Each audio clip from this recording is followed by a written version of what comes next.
What's happening, YouTube? Thank you for kicking it with Midwest Street Talk. Make sure y'all go ahead, subscribe, and hit the like button.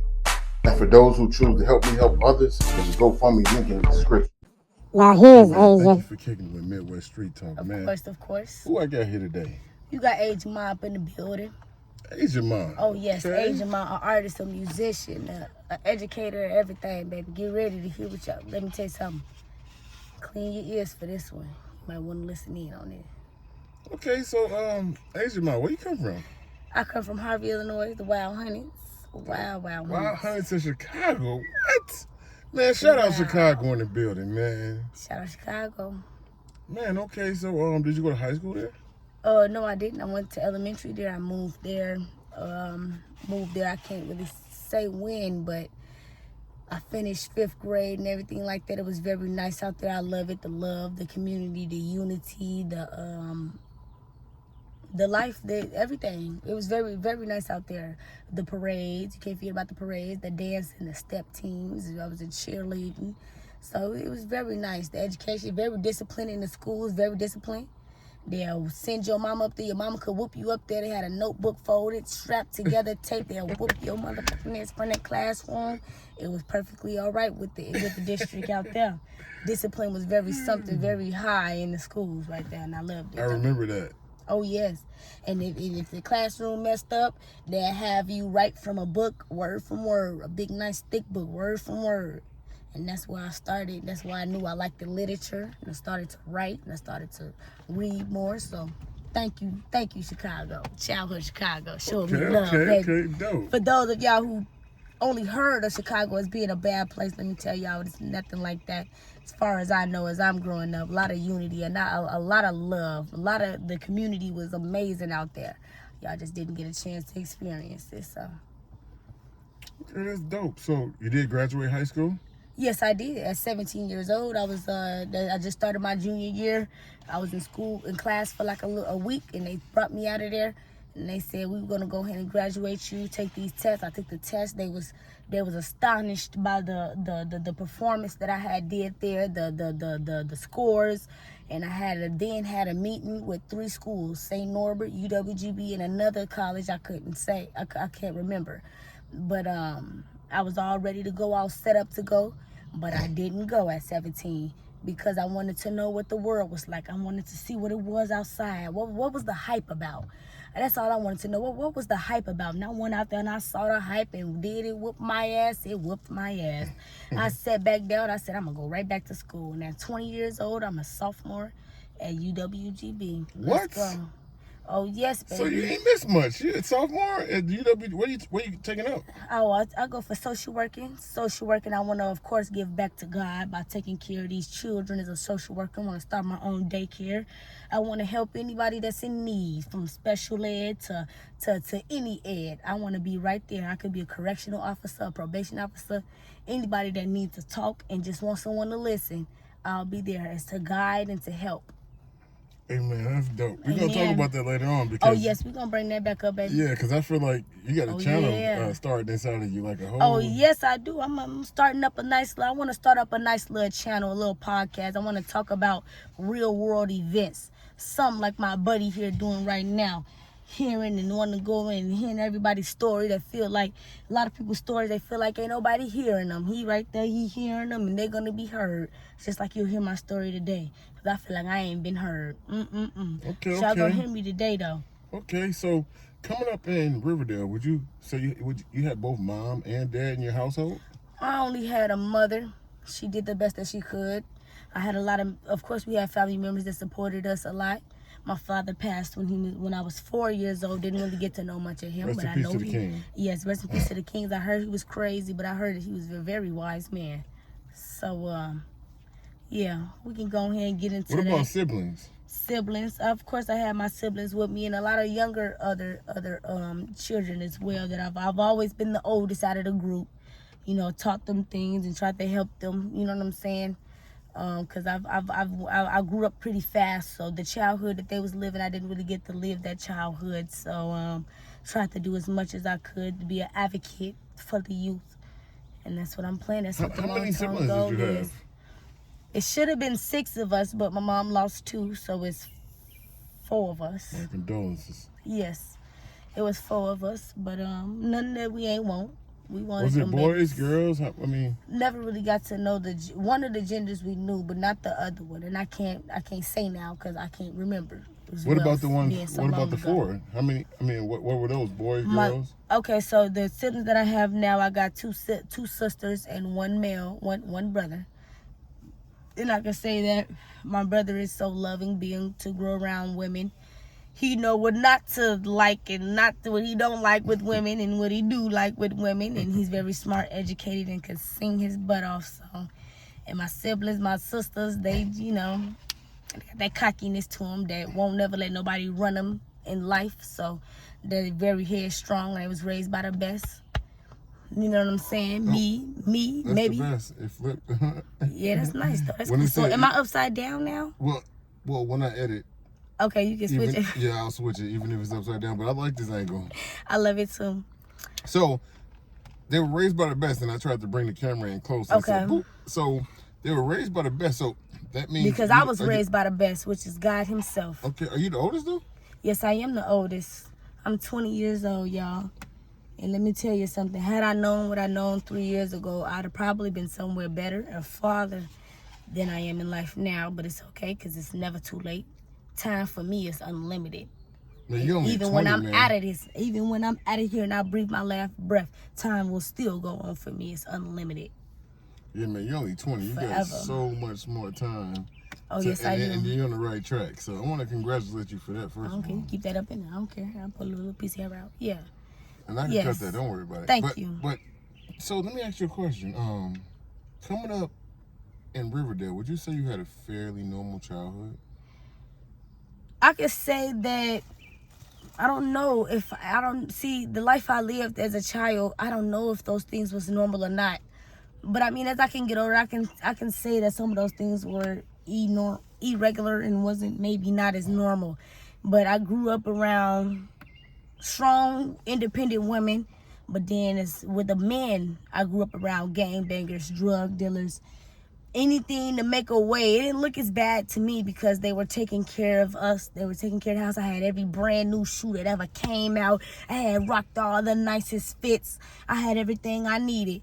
And you can see when they would get in trouble or they'd have to go away for some times, the lights would be off, the water would be off. It would just be terrible. Listen, let me tell you something. My childhood, them roaches and them rats and them bed bugs, I made friends with them. I made friends with them roaches, them red. They was like pets. But let me tell you something. The only time I got mad at a roach is when I wanted to eat me a nice sandwich. Go ahead. So you were saying that My childhood, and I ate a roach. Well, I didn't eat the roach, but I almost ate the roach. And that's why you got mad. I got into it with the roach because the roach used to be like family to me. They was always around. I killed a few of them, but they was like family. Killed their ass, boy. They was zipping my goddamn sandwich. My uncle must have laughed at him with all his friends, all his goon, his goblins. I ran up on that, beat his ass. But otherwise, my childhood was fairly well. I grew up around killers and gangbangers and gorillas and rillas. You feel me? But guess what? They taught me survivor skills, how to survive in this world. I had uncles, they boxed, they everything. I know how to knock a nigga out. I can knock this nigga out right now. I think she probably could. But you don't never as we want to continue, like your childhood, everything was nice and everything like that, and I experienced unity and love and familyship. I knew that what my peoples was doing wasn't right, but it was right for us because they kept the motherfucking bills paid. They kept everything running, the newest shoes rocking, the newest clothes rocking. Now let's fast forward to when I left there because my daddy died. There was too much gang violence going on. We had to move up out of there. My mama met this nice guy or whatever. He's been in my life 15 years, still in my life. Moved on, went over there. And we came to Green Bay. If it wasn't for Green Bay, I don't even think I would have never found the things that I found in Green Bay, Wisconsin. Because what Wisconsin offer you is nothing but education. You know what I'm saying? So if you a busy motherfucker that ain't got no time for it, you ain't gonna make it. Because education in Green Bay is just set on that. You know what I'm saying? So that's what I did. Advance myself in education and everything like that. Now, what I want to speak about and talk about is as a child I did get what do you call incest was something that was a part of my childhood. I heard everybody have their stories about it. Some of my family has already been my mother, but guess what? I didn't think that it could ever happen to me, and that's what people think. Well, that can never happen to me. Well, this they watch movies and well, this is fake. None of this can ever happen, but it can though. It can, and it happened to me. And for years, no, for a year, I was in a dark space because of it. But guess what? I learned to grow out of those things and to overcome those things and not let those things affect me or have any attachment to me to where it would bring me down where I couldn't go no further in But Asia, thinking. Oh, but what AJ, happened? well, AJ, what happened? Well, one of my uncles was a musician, so I'd been in his studio. First, that's how I was introduced to music. I'm an artist. AJ, follow me on all platforms. I I got a dose of that, what everyone was talking about. Two uncles, actually. One I was drugged by, but I was still stable and able. That's when I knew I could take just about any drug. I'd be all right. I should be just fine because it still couldn't take my mind away from me. I was still in the right mind. I knew what was happening, what was wrong. And my other uncle in the childhood, he touched and grabbed and gripped and humped and things like that. And this person was a preacher. That's why you gotta watch. There's false preachers in the world. He tried to, and well, this and that in the Bible, this and that. I had to even correct them because at that time I was just opening up to God and reading some scriptures and things like that. So I had to correct them. I said, well, this didn't happen in that story. Well, that's not what he meant in that story, but it can mean different things to different people when they read that. It can mean, because that's your life. When you read the Bible, it's a reflection on what's going on in your life right now, and it give you a better understanding of what's happening, this and that. So I can't say what motherfuckers took from that, but I can tell you what I took from it, and I corrected them on it. Okay, So, now, and now how old that's were you? oh, I was 17 years old, and at this time I had just found out where my daddy was buried. That he was buried at a burial where I have been a million times. To you know what I'm saying? So it was kind of surprising to me. It was Father's Day that day. Matter of fact, it was Father's Day. We was at Martin Luther King Jr. Park. We was up there having a nice little Father's Day event. And I said, well, cuz you visited your father. Let me go call and make a few. Let's go see what my father was buried at. Because most of my life I wondered where my father was. Was he disintegrated? What was he? Was he ever buried? Oh, he was buried. It was 100+ degrees on that day. I was walking on that graveyard and I couldn't find him. And I went up there. It was closed at the time. I went up there and I said, y'all need to help me find my father. I need to figure out where he at. And one person said, I'll help you. And they took me right to the graveyard and the grave site, and they told me I was standing right over him.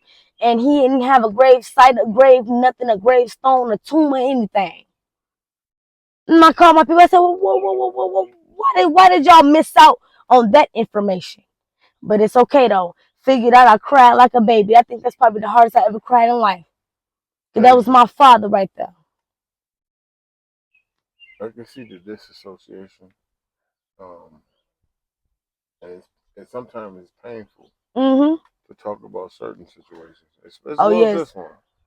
But how long did that happen? Like I know you talk about your first uncle, Mm-hmm. and then you describe what happened with your second uncle. Mm-hmm. What happened with your first uncle, and then how long did all of this happen? How long did it go on I for? was still 17 at the time. I used to go to Chicago, travel back and forth because I was a breadwinner like that. I've been working since I was 14.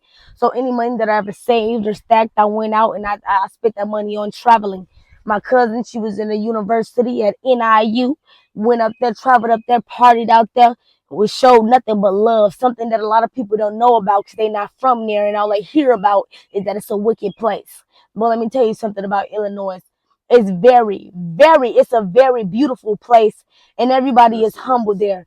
Just because it's a new era and everybody want to be killers and drug dealers, they don't know nothing about the rules, the law. Everybody want to be gangbangers, but they don't know nothing about the law, the rules that apply with it. So they dishonor that, and that's how you end up with these many people killed and these many people in jail and these many people in prison.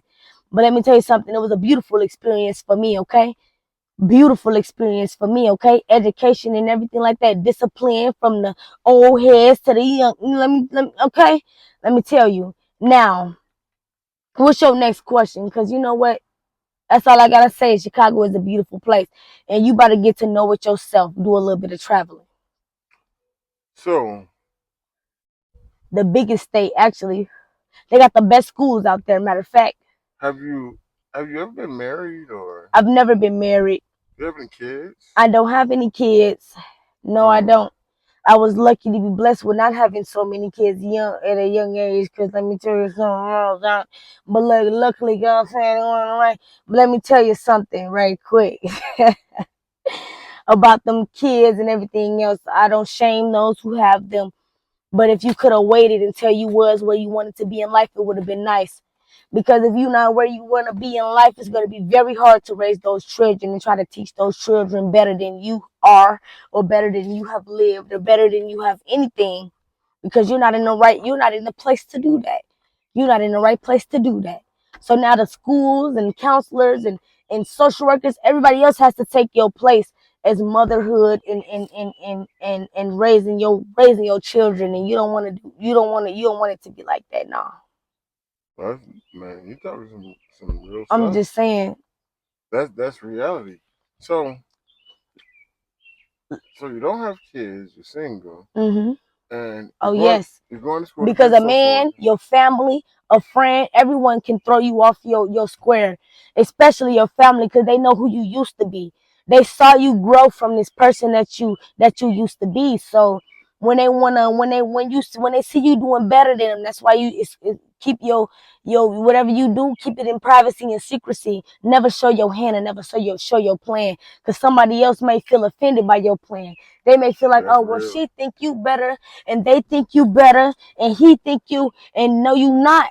You just doing what you gotta do for you, not for no other person. You can try to be the biggest support and help as you can, as much as you can as your family, but just remember that you are not God, and nothing goes on your time or their time, and it's God's time. And so whatever His plan is with whoever, that's that. So learn how to be set aside. Learn how to sit down and mind your business and worry about your goddamn self, because it's going to get you far in life. Even though your family might bring up old situations and try to keep you there and keep you stuck and try to remind you of the terrible or the person that you just got done growing from, the things that you have overcome. Walk right over those things, and you control your emotions. You control your mind. That's why it's many different things that you can use to control your mind. You write, start reading, have an agenda, use your agenda, plan out your goals, do a lot of different things that organize your thoughts, because that area in your mind that you don't have control over, the enemy will be so fast to wanna, don't worry about it. I got the driving. I don't worry about it. I'll take control, but you take over. You take over. You take over. That spot in your mind that you can't control, you create those healthier habits. You create those more positive habits. You create those things in your life, and you will take back control of what you might not have, and so you can tell the enemy goodbye. Shoo, flee. You are under my feet, and you don't have no power here. You make sure you tell him that loud and clear. He'll hear you, because he hear everything else you say. That's why you got to be quiet sometimes and close your mouth, because not only do these people hear you, but the enemy hear you too. And he been here longer than us, baby, since the beginning of time. So he's studying everything that you do, every move that you make. So sometimes you got to keep quiet sometimes and do your own little thing, because you don't want the enemy to intervene. Man, I'm finna record this girl more. This girl preaching. Look, these sermons. So I don't care if it's 10 people that listen. Man, this is a good sermon. Man, honestly, I just want to ask a small question and let her go off again. Go ahead. Ask me another question. I'll tell you the truth. Nothing but the truth. Man, so let me ask you a question. After you get your What, my degree in college? you read my mind right now? Because that's what I've been wanting for. See, right now, college ain't the only thing that you can build off of. You can take the time. You got money, right? Even if you don't, it's places out here that can help you out for free. A job or anything. Oh, we'll pay for the programs. We'll pay for this. We'll pay for that. We'll do this. Let me tell you something. Right now I'm building up my skills everything that I might need from 5 years from now, because I know for 5 years from now I will not be in the same spot. Just because you're in the spot that you is, that don't mean that you can't elevate. It's too much time on our hands, ain't it? It's too much time.